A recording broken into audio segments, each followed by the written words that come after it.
Shalom, umat-umat Tuhan yang terkasih, puji syukur dan selamat mengikuti dalam belajar dan memahami Sekolah Sabat Harian. Tema utama tentang kematian, hampir mati, dan harapan masa depan. Isnin 24 Oktober, 2 Kes Perjanjian Lama. Bacalah 1 Raja-Raja 17 ayat 8 hingga 24 dan 2 Raja-Raja 4 ayat 18 hingga 37. Apakah persamaan dan perbezaan yang Anda lihat dalam dua kebangkitan ini? Dalam Ibrani 11, kita membaca bahwa dengan iman, ibu-ibu telah menerima kembali orang-orangnya yang telah mati. Ibrani ayat 35. Ini adalah case dalam dua kebangkitan yang digambarkan dalam ayat-ayat untuk hari ini. Yang pertama, 1 Raja-Raja 17 ayat 8 hingga 24 terjadi selama kemurtadan besar di Israel yang terjadi di bawah pengaruh Raja Ahab dan istrinya yang kafir, Izebel.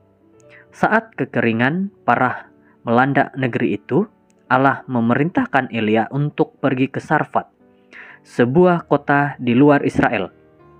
Di sana ia bertemu dengan seorang janda Fenisia miskin yang akan memasak makanan terakhir yang tidak berharga untuk dirinya dan putranya, dan kemudian mati. Tetapi hidup mereka diselamatkan melalui keajaiban tepung dan minyak yang tidak habis sampai kekeringan berakhir. Beberapa waktu kemudian, anaknya jatuh sakit dan meninggal. Dalam keputusasaan, sang ibu memohon kepada Elia yang berseru kepada Tuhan. Tuhan mendengarkan suara Elia dan kehidupan anak itu kembali kepadanya dan dia menjadi hidup kembali. Ayat ke-22. Kebangkitan kedua. Dalam 2 Raja-Raja 4 ayat 18 hingga 37. Terjadi di Sunem, sebuah desa kecil di selatan gunung Gilboa. Elisa telah membantu seorang janda miskin untuk membayar utangnya melalui mujizat mengisi banyak bejana dengan minyak. 2 Raja-Raja 4 ayat 1 hingga 7.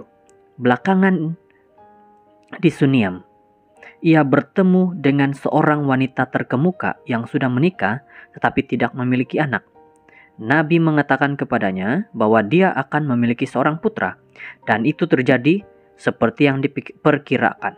Anak itu tumbuh dan sehat, tetapi suatu hari jatuh sakit dan meninggal. Wanita Sunem pergi ke Gunung Karmel dan meminta Elisa untuk ikut dengannya untuk melihat putranya.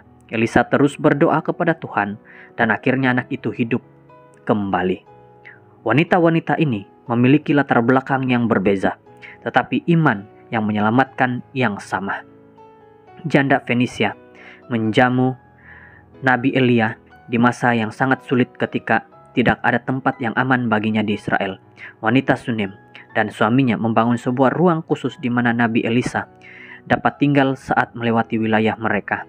Ketika kedua anak itu meninggal, ibu mereka yang setia memohon kepada para nabi Allah itu dan bersuka cita melihat anak-anak mereka hidup kembali.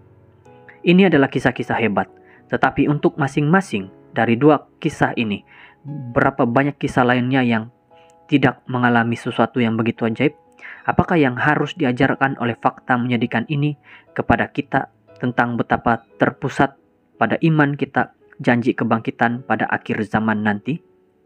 Saudara-saudara yang terkasih, pelajaran kita pada hari ini mengajarkan kepada kita bahwa seberapa susahnya kita, apapun yang terjadi dalam hidup kita, mari kita tetap setia beriman kepada Tuhan, dan kita mencari kepada para nabi Tuhan, para pengerja Tuhan untuk meminta didoakan bagi apapun yang terjadi dalam kehidupan agar Tuhan dapat memberikan keselamatan.